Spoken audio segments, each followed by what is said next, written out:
how do you think this is going to play out? Is this going to be a bunch sprint? And if so, who is going to win? Yeah, I'm pretty sure it's going to be a copy-paste of today's stage, Spencer. 191 kilometers.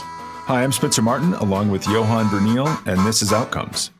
Outcomes is not an online gambling operator or a gambling site of any kind. We are simply here to provide information about sports betting for entertainment purposes only. It is a responsibility of all visitors to this podcast to check current local laws in their area or country before doing any gambling online. It is your responsibility to know and follow your local laws in place. Although we try best to provide accurate information on Outcomes, we cannot be held responsible for any inaccurate or incorrect information which is mentioned on this show. If you place any bets based on the conversations on Outcomes, you confirm or understand that it is possible to lose some or all monies used when betting on sports or doing any gambling. You cannot hold Outcomes responsible for any such losses. Our podcast is here to provide entertainment and should be viewed as that and nothing more. Thanks for tuning in. Hey everybody, welcome back to Outcomes. We are predicting stage 3 of the Vuelta a España. I'm Spencer Martin. I'm here with Johan Bruyneel. I'll list off the odds from Unibet in Europe. I'll call out better prices when I see them on the US books, at least the big ones, DraftKings and FanDuel. And then we'll get Johan's take on who's going to win and how it's going to play out. Caden Groves, today's winner, is the favorite at plus 110. Wout van Aert, plus 200. Pavel Bittner, plus 900. Brian Coquard, plus 1,400. Corbin Strong, plus 1,400. Arnie Maret, plus 1,600. And it goes on and on and on. I've never seen odds drop off quite this fast in a sprint stage.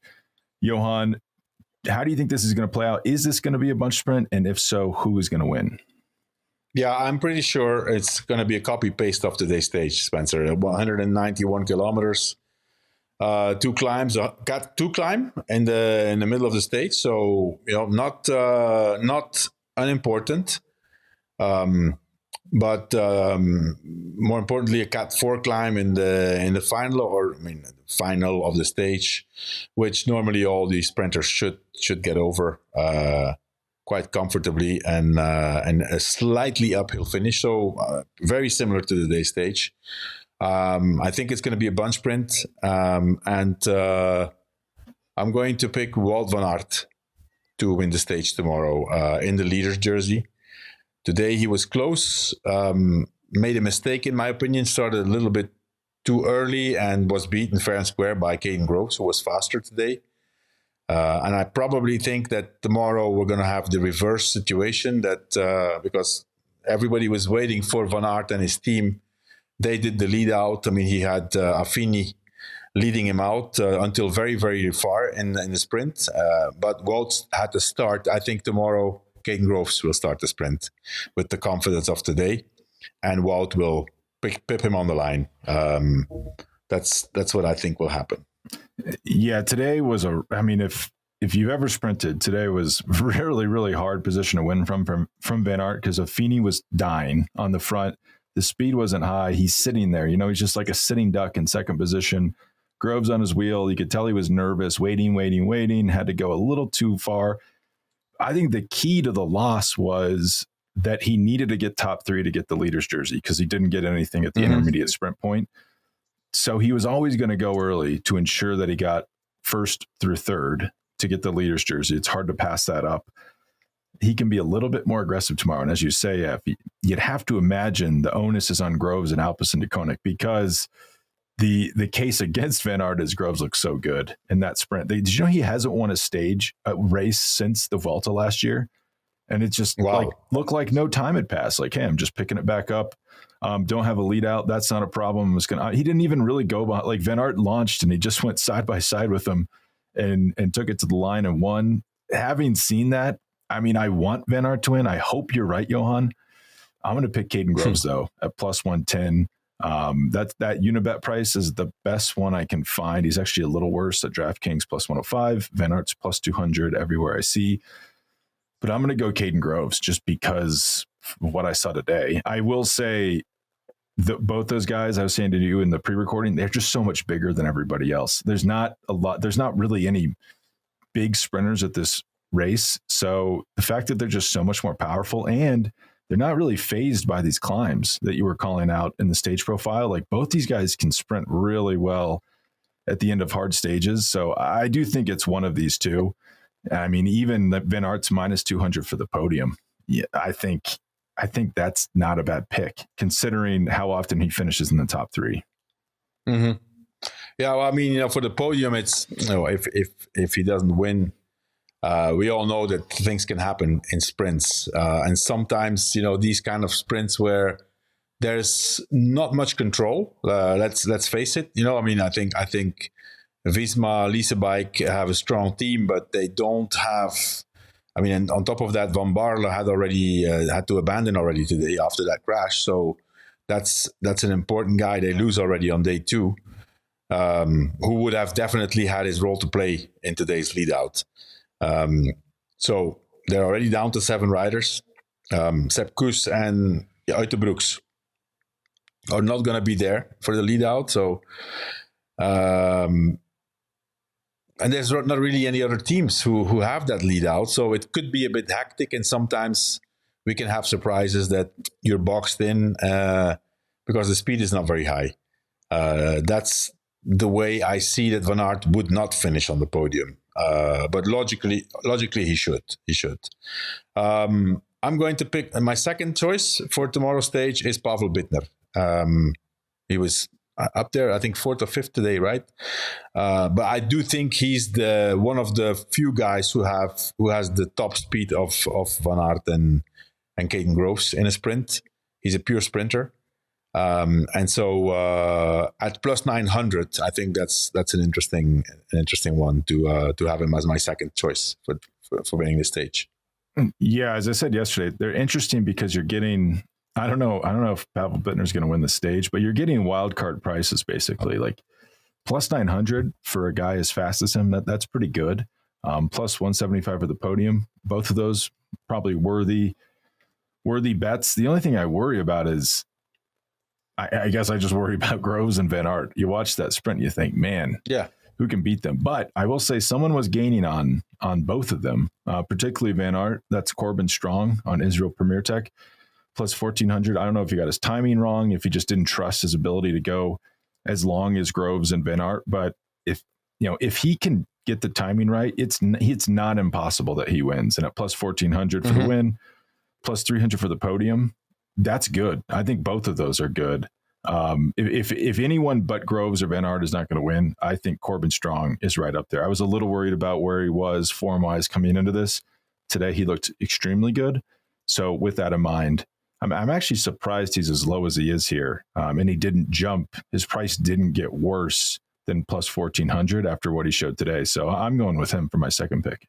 Okay, good. I'll back that up. That's a good one. And now that we have the stage out of the way, the boring stage, we actually have some interesting head-to-heads, and then I have some questions for you on the overall and points classification. But you've only missed 2 head-to-heads this entire race so far, which is very impressive, very hard to do. Whatever you're doing, keep doing it right, Johan. The first one we had today on FanDuel in the U.S., Caden Groves minus 152, Wout Van Aert plus 112. Mm-hmm. You picked Groves, and you got it right yesterday. Yeah. For tomorrow, I'm going to go with Wout Van Aert since I've already picked him for the stage. I think Van Aert is one of those riders. He needs to get into it, and he's going to get better by the day, same as we saw in the Tour de France. I think tomorrow Van Aert beats Caden Groves. Yeah, and I'm not opposed just to picking the positive one here. Like Groves was plus 160 yesterday. I don't know if I like him as much at minus 152 and Van Aert's plus 112. So I agree. I think that's a good idea. Second one, Pavel Bittner versus John Aberasturi.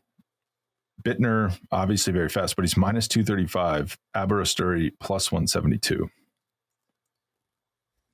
And Aberasturi was today 7th. Yeah. 7th, and Bittner was 6th. Bittner was like minus 200. Like a lot of these were just one apart from each other today. Yeah, I still think that Bittner is faster. I think Bittner is faster than Aberasturi. Aberasturi is also, he's already in his 30s, Aberasturi. So, the fact that we're only talking about him now because there's no other sprinters is not really, a great sign. Bittner has won more races and is faster in my opinion. So Bittner takes this one. Well, and at least in theory, his DSM team is much stronger than the Euskartel Pro Conti team. So I would pick him even just for that, even at that price. Corbin Strong, minus 330 versus Pau Mikel, plus 225, who was fourth today. Really good. Yeah, I was really surprised with that.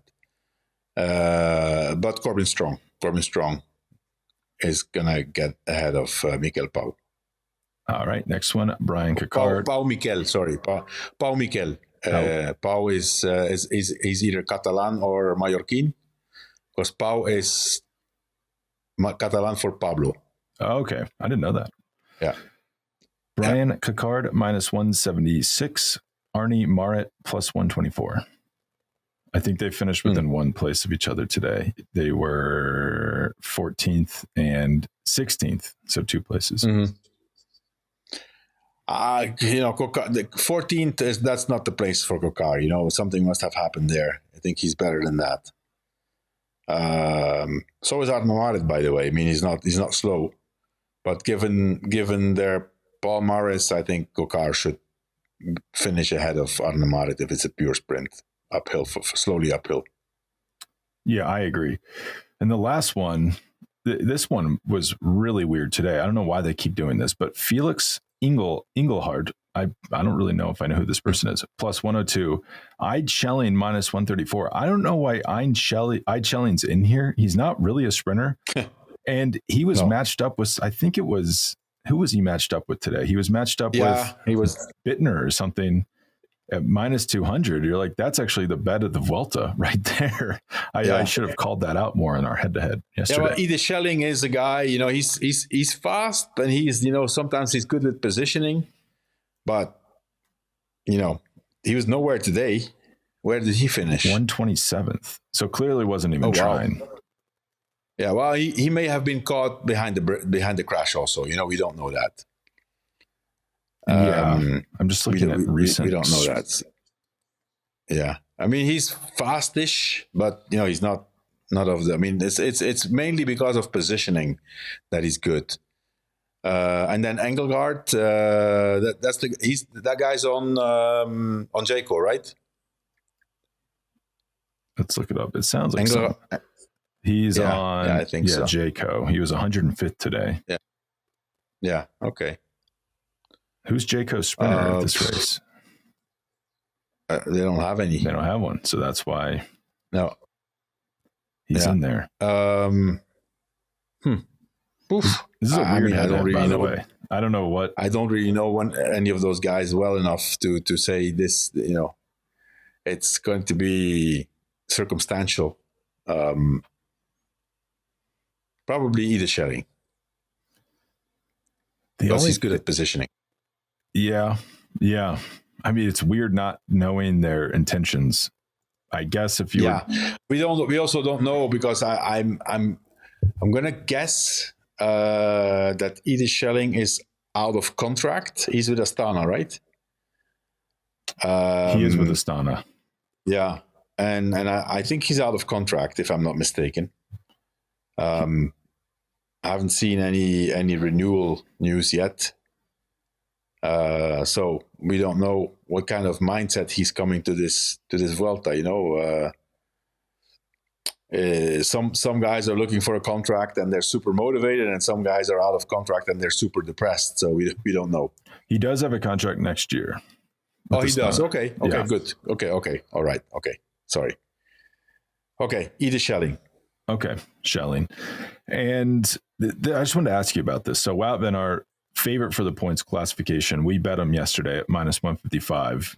Before it's interesting that it hasn't moved since his loss. I thought it would actually get I thought it would get worse if he won, but it hasn't moved.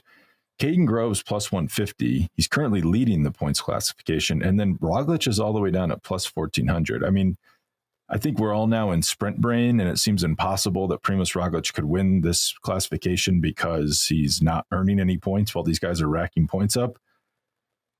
Do you feel better about Roglic, or are you thinking this is going to be either Van Aert or Groves?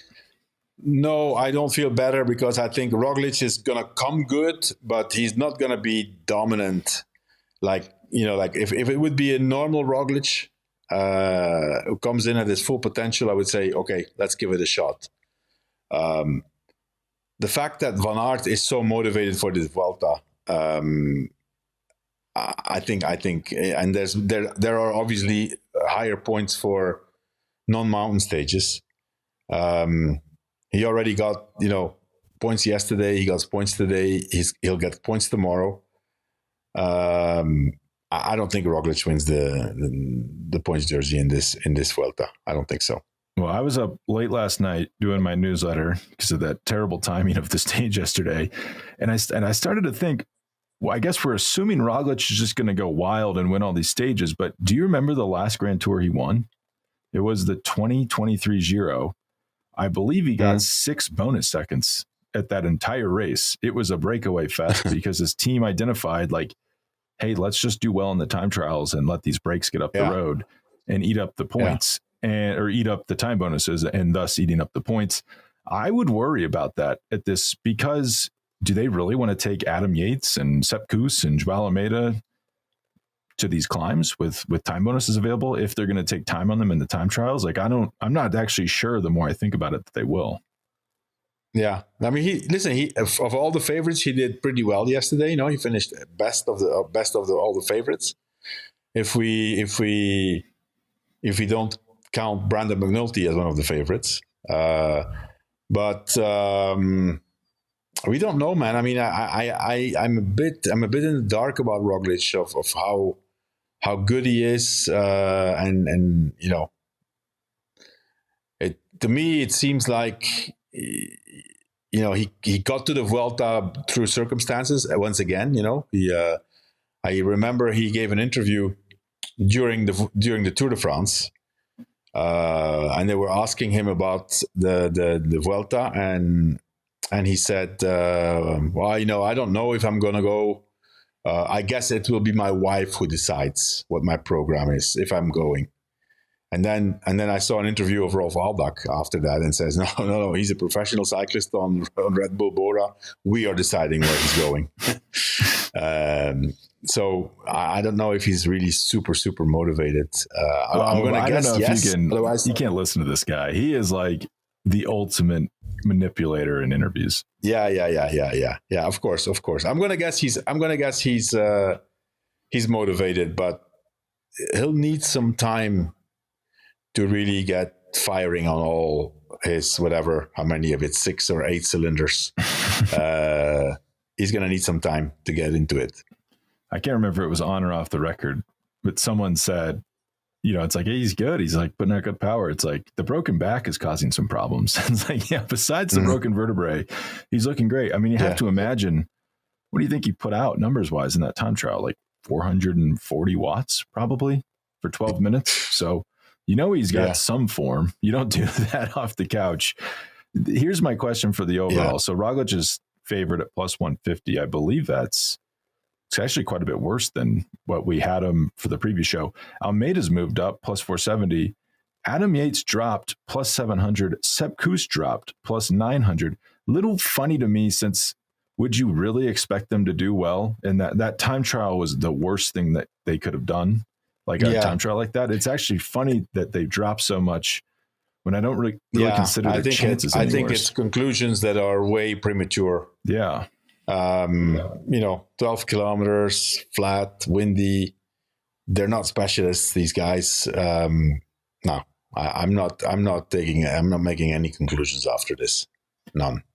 I mean, I would say if you like Yates, if you like Sepp Kuss, and if you like Enric Mas, this is not an endorsement of Enric Mas, but he's down at plus 1,400. He really impressed me in that time trial. He's plus 225 for the podium.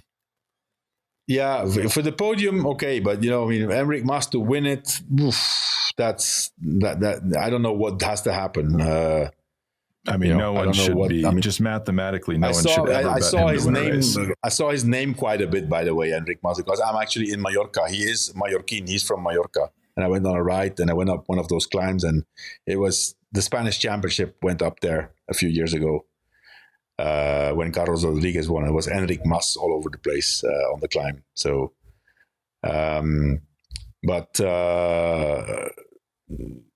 Enric Mas is Enric Mas in the Vuelta. He's a different guy than in the Tour. He's going to be okay, but it's highest possible is podium. I don't think he can win. Yeah, I mean, I think he's like rarely ever wins. I think he's maybe only won one stage race in his entire career. So don't bet on him. The Tour of Valencia. Yeah, I mean that's not nothing, but he's here against good guys. If you like Yates and you like Kuss, that's something to look at. I'm surprised they're as cheap as they are, based on they did about as well as I would have expected them to in that opening stage. Yeah. All right. Well, Johan, do you have anything else to add before we take off? I have nothing. Well, we'll be back tomorrow to predict the first mountain stage of the race, which is just very early. Early. Stage 4 is quite early, and it's going to be interesting. There we will see already. It's going to be an important test for Roglic. He doesn't need to win, he doesn't need to take time, but he will see, because his back is going to be put to the test on that last climb. Yes, yeah. I mean, it's same thing as the Tour, stage 4, first mountain stage. Who is the strongest rider on that stage? Tadej Pogačar. Who won that race? Tadej Pogačar. Yeah. Jonas Vingegaard looked in a little bit of trouble, and he was a little bit off that whole Tour, really. At least relative to Pogačar. So this first mountain stage can tell you a lot, but we're not doing tomorrow's show yet. We'll let you go to bed, Johan, and we will talk soon. Okay, Spencer. Thanks. All right, bye.